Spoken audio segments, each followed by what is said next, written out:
Welcome to the Friday edition of E.W. Jackson for America. Great to be with you. Want to remind everybody with the weekend coming up, if you're in the Virginia area, certainly in the Hampton Roads area, the Tidewater area, the Call Church is open for business at 11 a.m. on Sunday morning.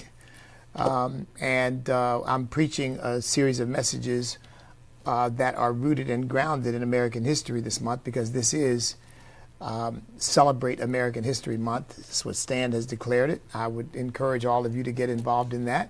September 17th is Constitution Day. As you know, we're having our big Constitution Day live stream. We'll be on all day from 9 a.m. to 7 p.m. Eastern Time with a variety of different guests from different backgrounds, giving you different perspectives on a variety of topics that all touch on the Constitution of the United States, which is rooted and grounded in a Judeo-Christian worldview. So it's going to be an exciting day, folks. I'll be right here for however you're watching me here. I will be right here. But of course, depending on how you're watching me, but I'll be on thecall.org. I'll be on standamerica.us. I'll be on, I believe, bishopewjackson.tv. I'll be on my Facebook page, E.W. Jackson for America. I will be on Rumble, and so on and so forth. So I think I've named them all. I think it's about 5 different outlets, and of course we're inviting partners. So if you're watching me right now, and you have the ability to live stream, and you'd like for your people, your followers on Facebook or YouTube. Oh, and I'll be on YouTube. I forgot to mention YouTube. E.W. Jackson YouTube channel. You can give us, I guess we give you the live stream key. You can put that on, and you can be live streaming. We can be live streaming right through your system, and your people can be a part of the great Constitution Day Stand-a-thon, where we are celebrating what I think this is the 238th. I keep getting the math off there, but I'm pretty sure this is, yes, it is. It's 238th anniversary of our Constitution, because 249 years of our birth, July 4th, 1776, and 11 years later we passed the Constitution. So it's 200. In fact, it is right to celebrate that rather than the ratification, because the ratification happens over a 2-year period. But the Constitution itself is passed on a given day, September 17th, 1787. And so, 238 years living under this Constitution. Let's see. So this is 2025. It'll be another 12 years. So we'll celebrate a quarter millennium under our Constitution in 2035. I mean, 2037. 2037. Yep, 2037. So 12 more years, and it'll be 250 years under the Constitution. But of course, next year we're going to celebrate 250 years as a nation. So I'm excited about that. Well, look, the address for our church is 943 Canal Drive. That's 943 Canal Drive. That's in Chesapeake, Virginia. Services start at 11 a.m. We usually start live streaming about 11:15. Last week, a spiritual son of mine, Pastor Roger Cheeks, was holding forth. I was out in Lexington, Kentucky. I know better than that. I was out in Louisville, Kentucky at More Grace Ministries with another spiritual son of mine, Pastor Cecil Bly. And so I hope you all enjoyed Pastor Roger Cheeks. And I'm going to be holding forth myself for the rest of the month, because I'm going to be talking about American history. We wouldn't have a country had it not been for preachers preaching the biblical cause of liberty, that it is God who made us free. Now, speaking of that, folks, well, first of all, let me just say this. Again, this is day 64, I think. Yep, this is day 64 of Project 76, day 64. So if you haven't done anything yet, I trust you've been praying all along. Those of you watching me, I trust you've been praying all along. If you haven't volunteered yet, consider starting a Stand chapter, being an ambassador, or volunteering to do anything you really believe you can bring to the table. And remember, an ambassador, that's a concept we've just come up with during the Project 76 period, which allows you as an individual to sort of wear the mantle of STAND and to be a spokesperson for us in your local community. And maybe go to meetings, say, hey, I represent STAND and Bishop E.W. Jackson. I'm here to find out what's going on. You can report back to us. I mean, I think that's an exciting concept to be an ambassador. So I'm really looking forward to seeing what God does with that. I think that's going to really help expand our reach and our activism as well. Because I know organizing a chapter, that can be a daunting task. That can be a big responsibility. Even though we say it doesn't really take much, but it can be as much or as little as a person wants it to be. Because a very ambitious person could turn it into, something gargantuan and a lot of work. But generally we envision just responding to various things that happen and being proactive where necessary, but not trying to create some gargantuan organization that requires a lot of money and a lot of time and a lot of energy and all of that. But still, people may be somewhat reluctant to take on the responsibility of trying to organize a chapter and run a chapter. So what we're saying is you can be an ambassador. You don't have to run a chapter. You can just be sort of your own spokesperson and report directly to us what is going on and get our help and just let the Lord use you. And who knows what can grow out of that. So that's another way. And then the third way, so you can start a chapter, you can be an ambassador. And the third thing you can do is just volunteer whatever services, talents, gifts, abilities you have. You say, hey, look, I want to do this for STAND. I want to make a banner for STAND. I want to, I've got an email list. I want to start sending out STAND stuff to my email list directly, what have you. I mean, I'm just going off the top of my head, various things. As we sit and talk about these things, there are a lot of different things that can be done because, folks, there are a lot of things that we are doing.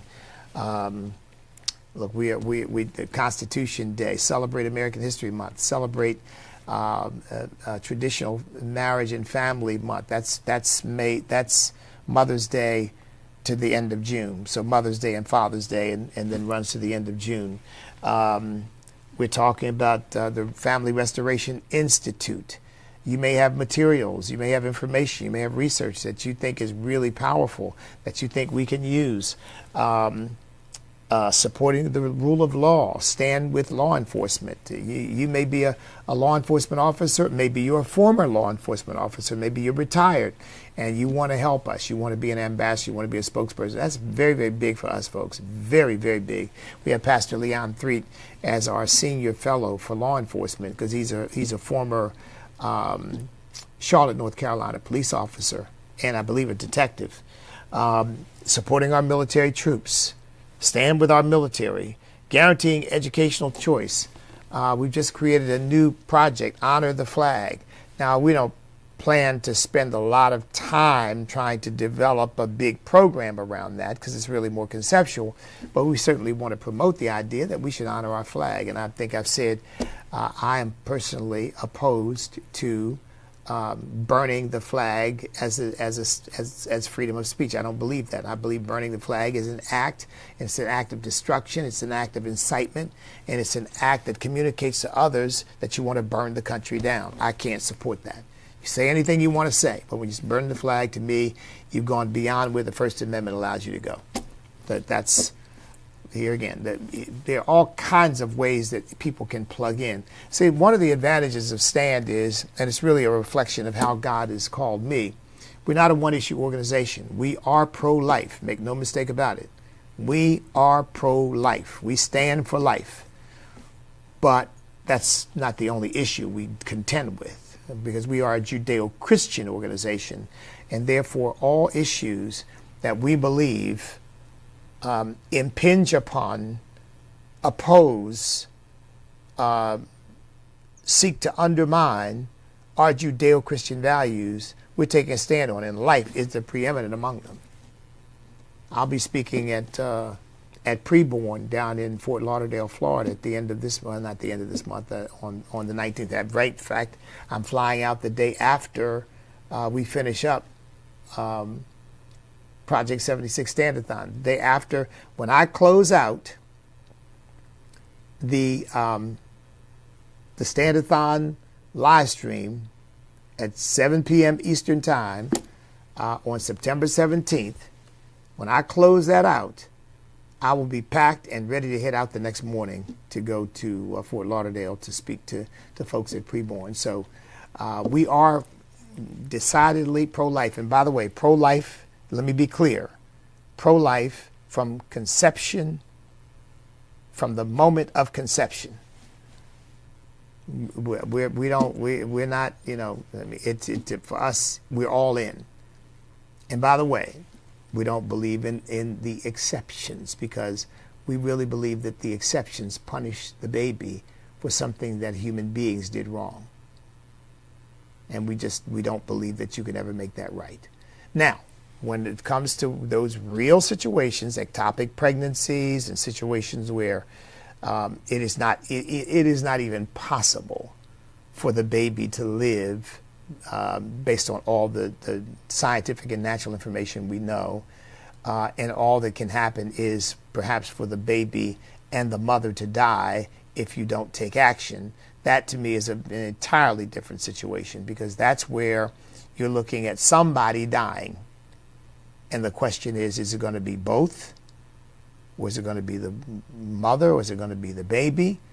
And that's a prudential decision that mother has to make in consultation with we hope, her husband and medical personnel that she trusts, and that they trust, I should say, because it's not just her decision. I think that's the decision of the entire family. But of course, so many of these things happen in situations where there is no family. There's just a woman by herself. So, but that's a prudential decision.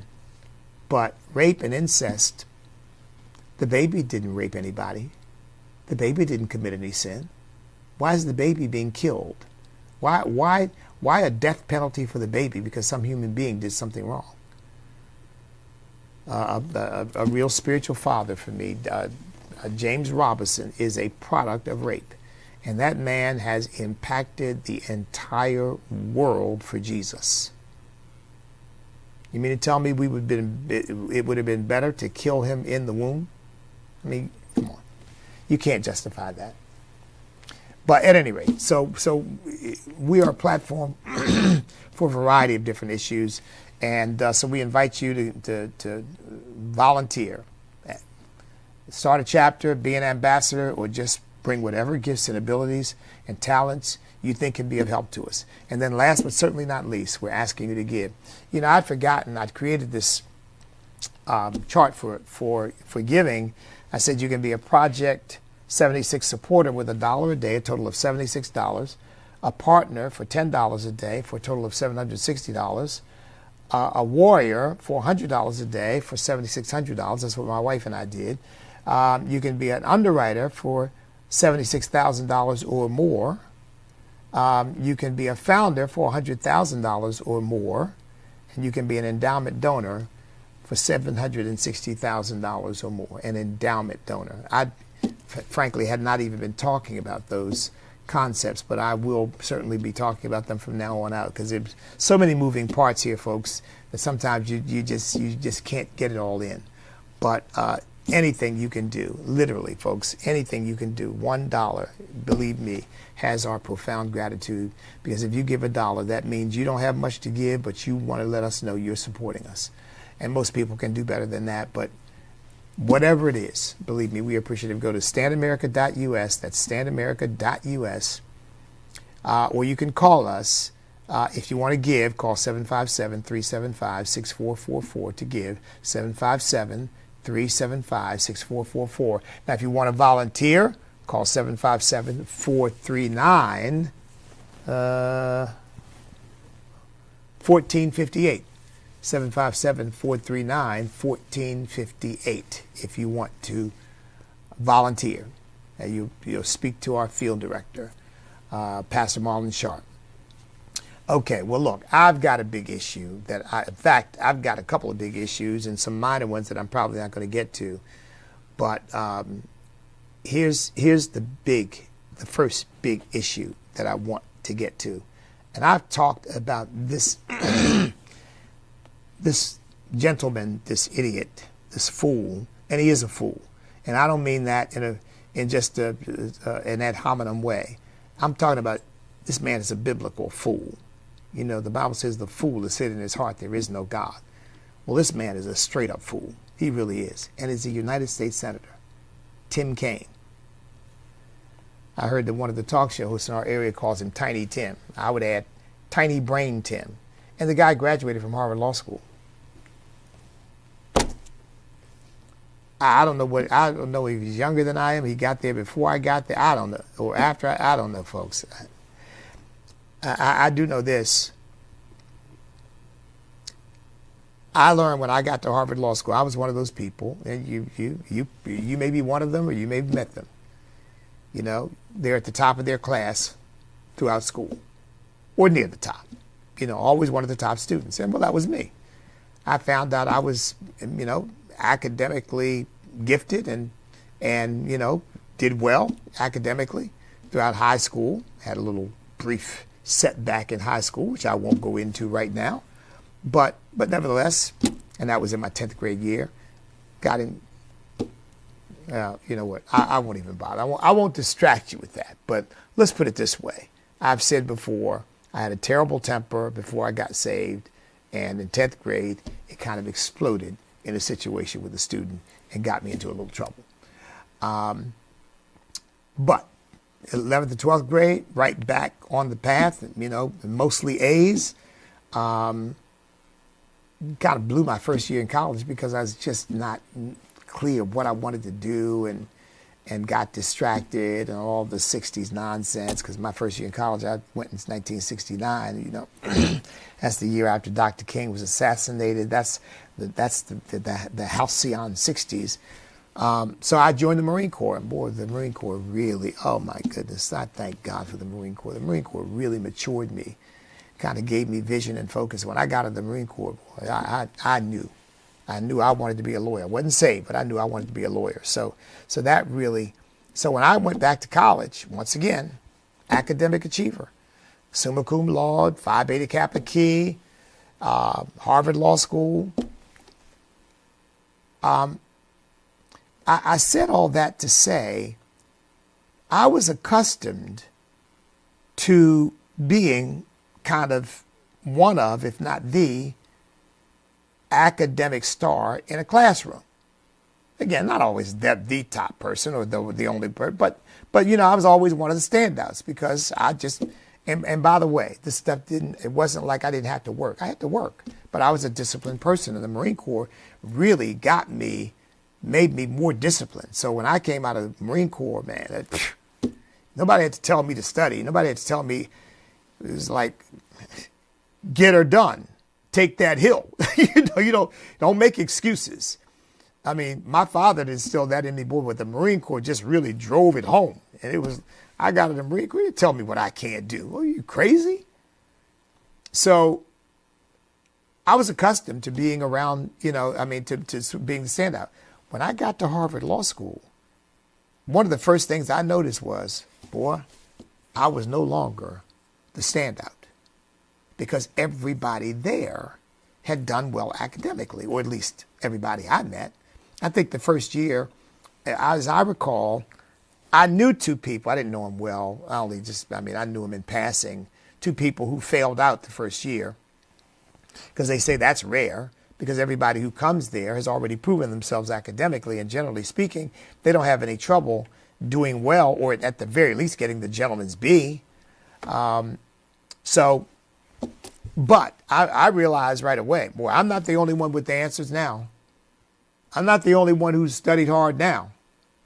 And then, you know, of course, this is specialized training. So now I've got people in that room, many of them, I won't guess a percentage, but I met a lot of guys. They came from a family of lawyers. I had no idea what it meant to practice law. But there were people who had law practice in their lives for generations. They'd grown up around lawyers, listening to lawyers, talking to lawyers, you know, listening to a lawyer in the family around the dinner table, you know, debate and talk about principles of law. It was all new to me. So in that sense, and I'm saying not because I was black, just because I didn't have that background. There were a lot of people who didn't have that background, but there were a lot of people who did.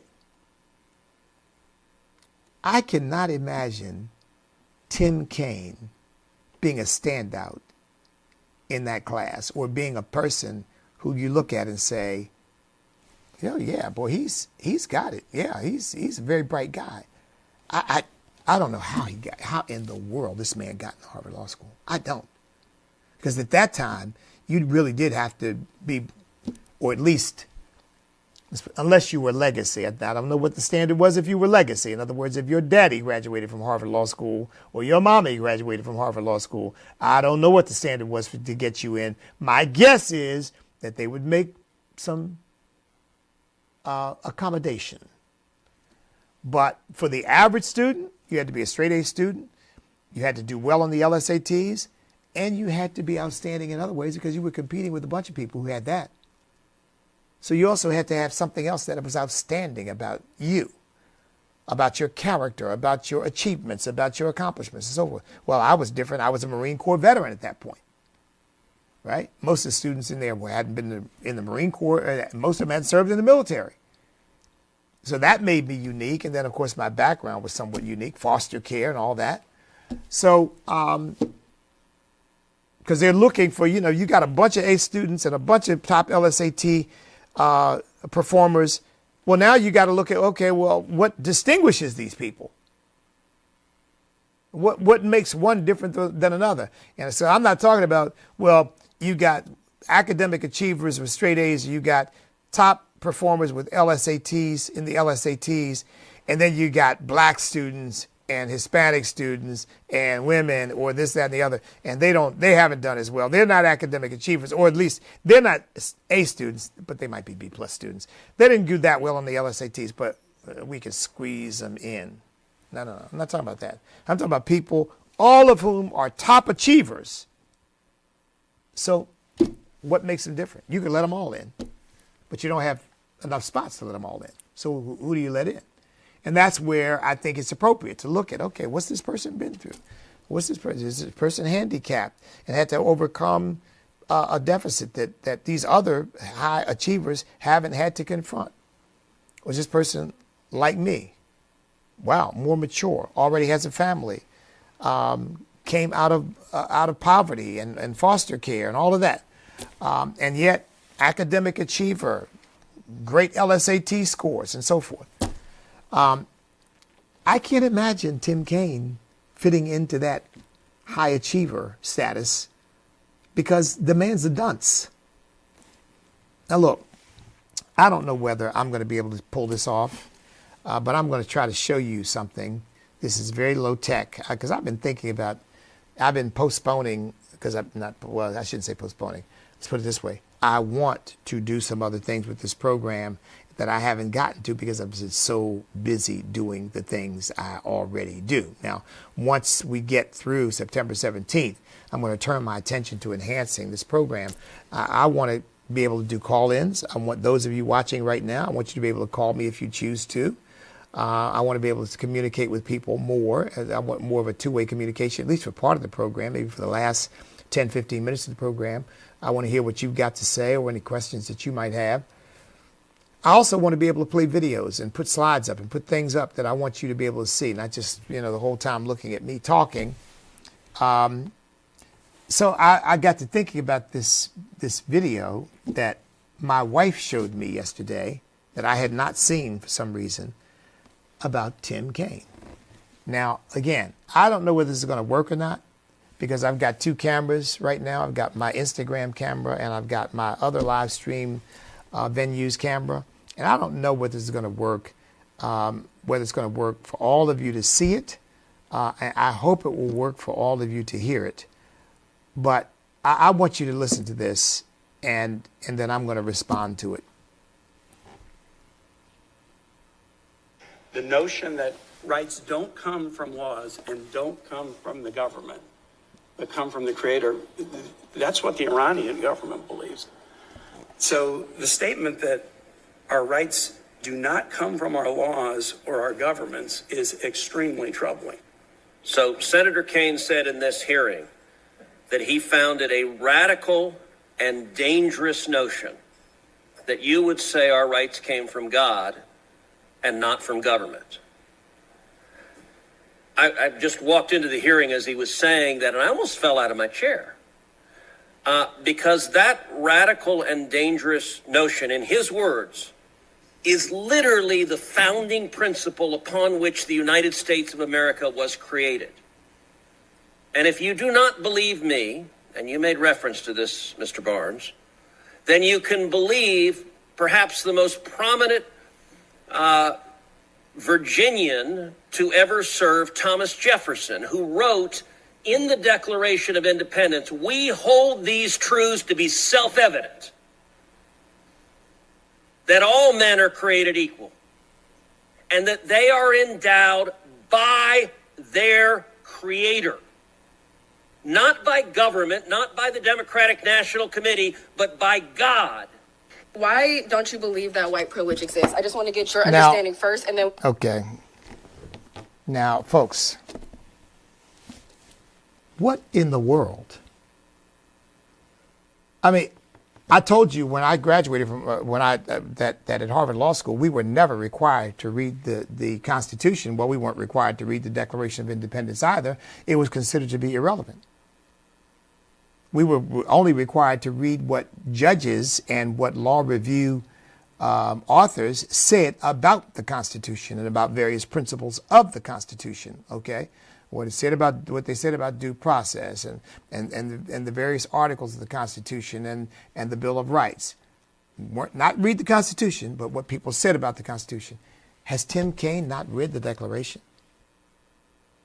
I mean, for him to say that the notion that rights, that liberty and rights come from God and not from government, he finds radical and troubling.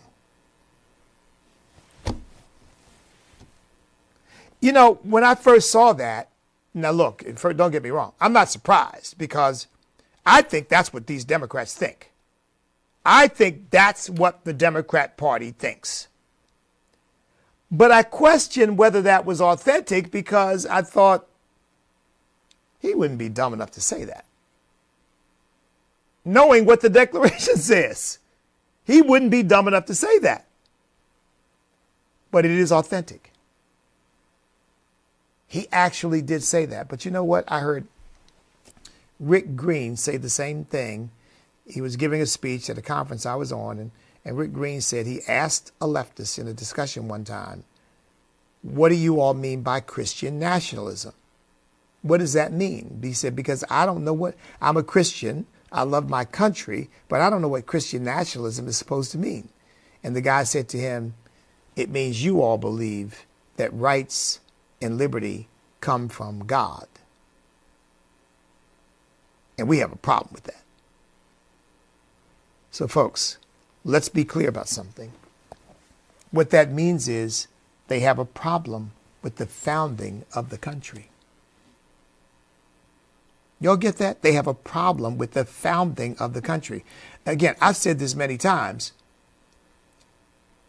Their whole plan is, or the crux of it is, to delegitimize America so that they can remake it. Delegitimize it. America's not a valid country.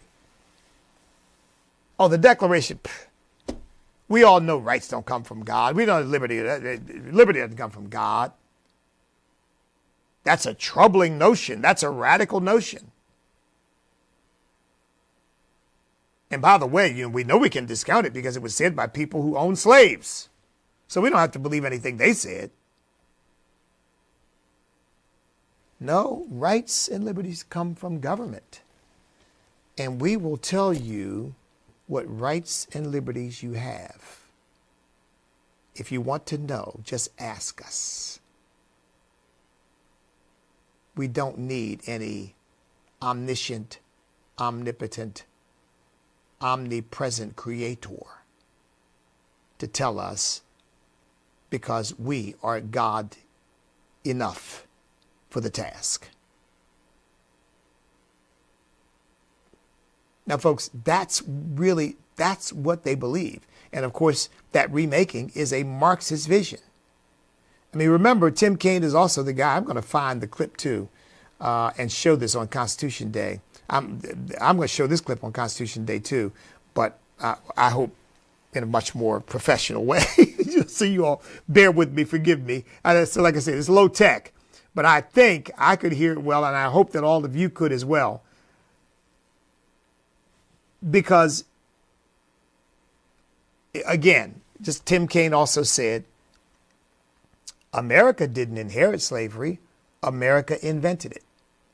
Now, why would you say that? And again, does he not know our history?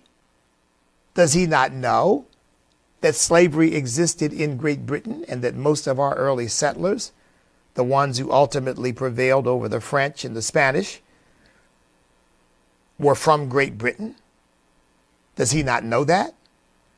And that Great Britain was practicing slavery? And that the colonies didn't bring the colonists, the early settlers, the first settlers, did not bring any slaves with them? And the first slaves to arrive here in 1619 arrived on the White Lion by accident. They were treated like indentured servants, and the captains of the White Lion, the leaders of the White Lion, traded the slaves for food and supplies so they could return to their journey. I forget where they were going. I don't think they were going to England. I think they were going to South America, but I had to review that history. But they weren't coming here. They landed on our continent by mistake because they had a crisis. So the early settlers didn't bring any slaves. The White Lion, by the way, was a British ship because they were trafficking in slavery. But then Tim Kaine says America didn't inherit slavery, America invented it. What? To tell you the truth, America didn't really inherit slavery from Great Britain. The whole of the Western world inherited slavery from Africa and the Middle East. The African slave trade, that is, because they were practicing slavery on their own, among their own people, long before that. But the African slave trade was inherited from Africa and the Middle East. Originated really by North African Muslims. Well, you don't hear that story being told, but it's the truth. Now, what does that tell you? That tells you if you don't actually believe in the founding principle that our liberty and our rights come from Almighty God, you don't believe that the founding of this country is legitimate.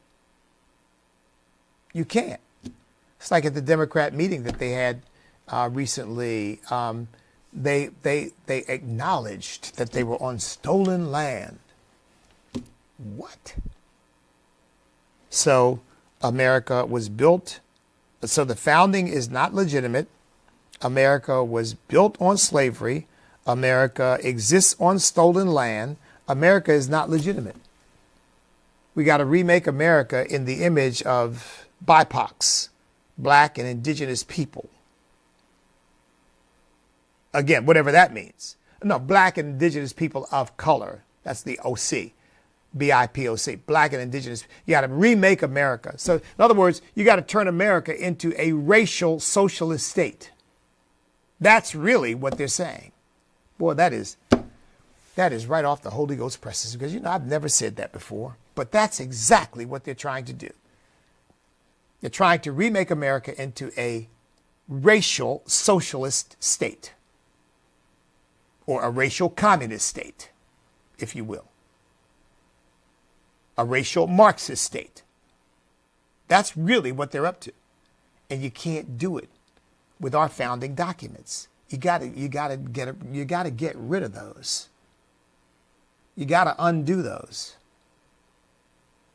I mean, whenever it's in they think it's in their interest, they'll start talking about Donald Trump is trampling the Constitution. These people could care less about the Constitution. They don't even understand. Well, if you don't understand that our declaration is a true statement, we hold these truths to be self-evident. The founding fathers were right and Tim Kaine was wrong. The founding fathers were smart, imperfect, but smart and inspired. And Tim Kaine is dumb and an idiot and demonically possessed. You've got to be to say the dumb stuff he says. Well, I tell you, folks, as far as I'm concerned, my career of running for office is over. But if it weren't, I told my wife, I said, now, whoever runs against Tim Kaine, and that's going to be 4 years from now, I just feel like I'm beyond that at this point, folks. They ought to make a compilation of all the dumb things he said and just put him in a loop. And just say, ask, do you really want this person to be your United States Senator who is that out of touch with reality? See, that's why we celebrate American History Month in September. That's why we've established Celebrate American History Month, because, and I tell you what, I ever get the year of the president, I'm going to ask him to pass a resolution declaring September Celebrate American History Month. And I'm going to ask him and ask some of my congressional friends, Senator Ted Cruz, for example, how about making September 17th a federal holiday? How about that? But Americans are so ignorant of history that a statement like what Tim Kaine just said ought to cause horror throughout the land. That we have a United States Senator who doesn't know better than that. But you know what? All the people who are constantly saying, we're a democracy, our democracy, we're protecting our democracy. All of them believe what he said. They don't like the founding. They don't like the country. They're not patriotic because they don't like us. They're not patriotic because they don't like America. But they feel like since they're here, if they can remake it into a racial socialist state, now we'll have an America that they can be proud of. Doesn't that sound remarkably like the National Socialist Party? Which is what? Nazis. That's what Hitler wanted to create, a racial socialist state. And that's exactly what the Democrat Party wants to create, a racial socialist state. And they've got the nerve to point the finger at us and call us Nazis? Whew, man. Talk about deep, dark deception. Talk about being self-deceived. Because I'm convinced they think they're doing something righteous. They don't know. They are children of the devil. And they're doing the bidding of their father, the devil. Which is, again, it raises the question, doesn't it? How can any Christian be associated with the Democrat Party? How? To me, one of two things is true. Either you're really not a Christian. You might think you are, but you're not. Or you're a Christian in a profoundly backslidden condition, so much so that you've allowed another God to supersede the God that you're supposed to be serving and worshiping and bowing to. Which again, how far do you go with that without concluding, well, this person is really not saved at all. This person just doesn't know God. Because it is inexplicable that a true believer in the Lord Jesus Christ, a true Bible-believing Christian, could be a Democrat. It is inexplicable.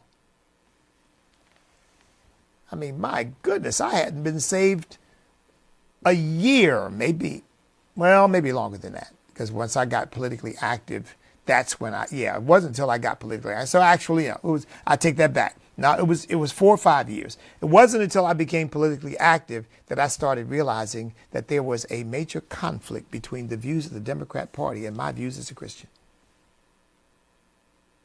When I began to get politically active, that's when it hit me. What? When I had to make a choice. Am I going to follow God or am I going to follow these people? Am I going to do the will of God, or am I going to do the will of these people? Because, see, I really believe that the founding fathers, when they wrote the Declaration of Independence, were laying down not only a political and legal marker for declaring independence, they were laying down a spiritual and cultural marker for the nature of the country they were creating. That we are a country that will be accountable to God, because we view God as the ultimate giver of our rights and our liberty. John Adams said, our Constitution was written for a moral and religious people. It is wholly inadequate to the governance of any other. That's what the founding fathers believed, that without virtue, you couldn't really have liberty. But the Democrats don't believe in virtue. I mean, folks, the country they want to create is a dystopian nightmare. Okay. By the way, I wanted to spend more time on this, but I'm not going to be able to, but I do want to bring it up. I'm sure you all saw the fireworks between Robert F. Kennedy Jr. and some of these senators, Pocahontas and others, who were poking at him because of his views. And I heard, again, Mark Warner, he's supposed to be the moderate in Virginia. There's no such thing as a moderate Democrat, folks. I'm convinced of it. Because if you're a moderate Democrat and you're really interested in serving this country, you got to leave the Democrat Party. Because you can't be a moderate democrat. There are no moderate demons. So you got to leave. That's what Eric Adams did. I mean, Eric Adams is certainly no conservative, but that's what he did. I'm wondering whether John Fetterman. I'm wondering whether John Fetterman of Pennsylvania is going to ultimately find he's got to do the same. I mean, he's supporting Israel. He's supporting the president's crackdown on crime. He's supporting the president's closing of the border. The Democrats don't support any of that. He's got to be persona non grata in his party right now. Well, one of the things they asked him, how many people died of COVID? And he said, I don't know how many people died of COVID. And they just went ballistic. How can you be the Secretary of Health and Human Services and you don't know how many people died of COVID? Oh, man, they just went after him with all guns blazing. They weren't listening. They didn't want to listen. But I know exactly what he was talking about. And you know exactly what he was talking about, too. Do you all remember this? Remember we learned somebody dies in an automobile accident. The autopsy shows they had COVID. That's a COVID death. Somebody dies in a motorcycle accident. The autopsy shows that they had COVID. That's a COVID death. Somebody dies of something else, but they had COVID. The autopsy shows they had a COVID death, because every COVID death brought with it certain federal benefits. We don't know, because there was so much lying and cheating and corruption going on, trying to get the windfall that COVID brought for those who were in the COVID promotion business, that we may never know. Because a lot of people classified as dying of COVID didn't die of COVID. Forgive the semantic distinction. I don't mean to nitpick, but I think it's an important one. They didn't die of COVID. They died with COVID. They happened to have COVID, but COVID didn't kill them. He is absolutely right, and they are absolutely wrong. But they went ballistic. How can the head Secretary of Health and Human Services not even know the most basic? Well, you can't know when a bunch of people have lied. They lied through their teeth to control the American people. They lied through their teeth to make money. They lied through their teeth to keep the grant money flowing in from the great health dictator, Anthony Fauci. Give me a break. Folks, and Mark Warner, he was passionate. How can the secretary? I want to know, how can you, as a United States Senator, not be so stupid that you don't know that many of your constituents realize that we were being lied to and manipulated about everything? I mean, I want one of those senators to tell me this. How many people died of the after effects of the so-called vaccine, the shot? How about that? It's unknowable. You know why? Because they don't want you to know that. They don't want to count that. The number of young people, young athletes who were forced to get this garbage of a treatment, forced to get it, who ended up with heart attacks, ended up dropping dead on the court or dropping dead on the field. How many of those are there? How many people died on those ventilators because the ventilators killed them? How about that? How many people died because they couldn't get ivermectin or couldn't get hydroxychloroquine? How about that? We'll never know because they don't want you to know. But they went, COVID it was a terrible thing, and it was killing millions of people, and we were doing everything in our power to keep people alive. Liars all. I tell you what, they were doing everything in their power, many of them, in fact, Fauci included, to satisfy their insatiable, idolatrous hunger for control and power over people. And they were doing everything in their power to line their pockets and then make that money while the getting was good. Billions of dollars flowing from the government in order to combat COVID. Yeah, combat COVID, my foot. In order to enrich their allies politically so that they would have that money to spend on future efforts to get and maintain power. That's all COVID turned out to be, in my view. And they said, he mentioned natural immunity. I remember, folks, YouTube took me off my channel. They wouldn't, they suspended me because I dared suggest that natural immunity was as good or better than any vaccine they could come up with. And why weren't they taking that into account? And I was censored for saying that. And as I said before, my wife and I both had COVID. In November, I forget which year, 2020, I guess. We quarantined ourselves for 2 weeks. We got a hold of hydroxychloroquine toward the end of that cycle. We refused to get the shot. Oh, and at your age, it kills old people quickly. Old people really need to get the shot. Well, my youth is renewed like the eagles. I know some people know my age and call me I'm an old people, but I'll tell you what, my wife and I said, we're not getting that thing. And you know what? We've had relatives and friends who got the shots and got the boosters and have had COVID several times, sometimes very bad cases of it. We had it one time, a mild case, and never bothered by it again. Now, I know that's anecdotal, but I tell you what, that's anecdotal like these Democrats trying to tell people, crime's not out of control. There's no problem. Trying to tell that to the person who's been carjacked twice and pistol whipped once. There's no problem with crime. Wait a minute. You see this scar right here?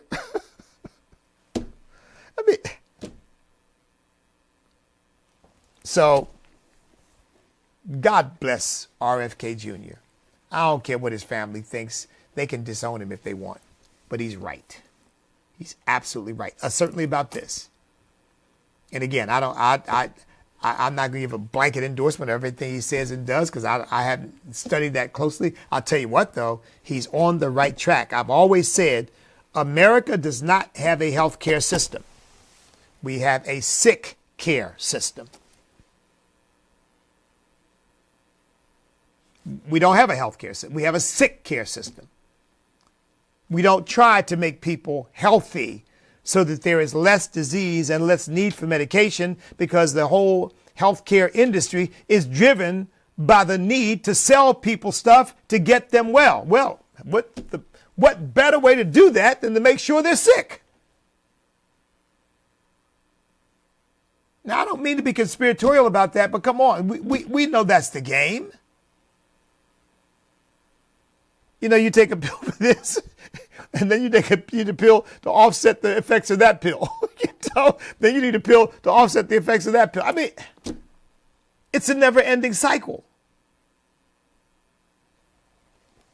And most doctors know absolutely nothing about holistic health, nothing about nutrition, nothing about supplements, nothing about what it takes to help a person remain healthy throughout their lives, because they're too busy treating people for sickness, and that's all they really know. Listen, I got to go. I'm over my time. God bless each and every one of you. But you see, this is why we do what we do. This is why STAND exists. STAND was inspired during the Obama administration because I knew, and the people around me, my allies and friends, knew that Obama was going to be the worst thing that ever one of the worst things that ever happened to this country. And he was. We're still living in the aftermath of the Obama effect. Because you think about it, he denigrated our country morally.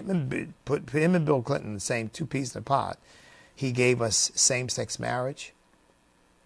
He was the first president to endorsed homosexuality. Lit the White House up with rainbow colors. I mean, he racialized the country. We're trying to move away from it. He just dragged us into it. The reason why people don't agree with me is because I don't look like former presidents. I mean, stop, you little wimpy baby. Stop whining. Most powerful man on earth, and you're whining that people don't agree with me because they don't like the color of my skin. You got elected, didn't you? My goodness gracious. I started to say, be a man. But that might be a little bit too much for Barack Obama. At any rate, folks, I've got to go. God bless each and every one. If you go to standamerica.us, standamerica.us, pray, to volunteer, to give, or you can call us if you want to volunteer at 757-439-1458. That's 757-439-1458 if you want to volunteer. 757-439-1458. And if you want to give, and you don't want to give online, but you want us to take the donation, call 757-375-6444. God bless each and every one of you. Hope you have a wonderful weekend. If you're in my area, stop by the Call Church at 943 Canal Drive in Chesapeake. And in the meantime, you know what to do. Stand up, step up, speak up, and refuse to back up. Because we cannot be defeated if we will not quit, because we are on God's side. God bless everybody.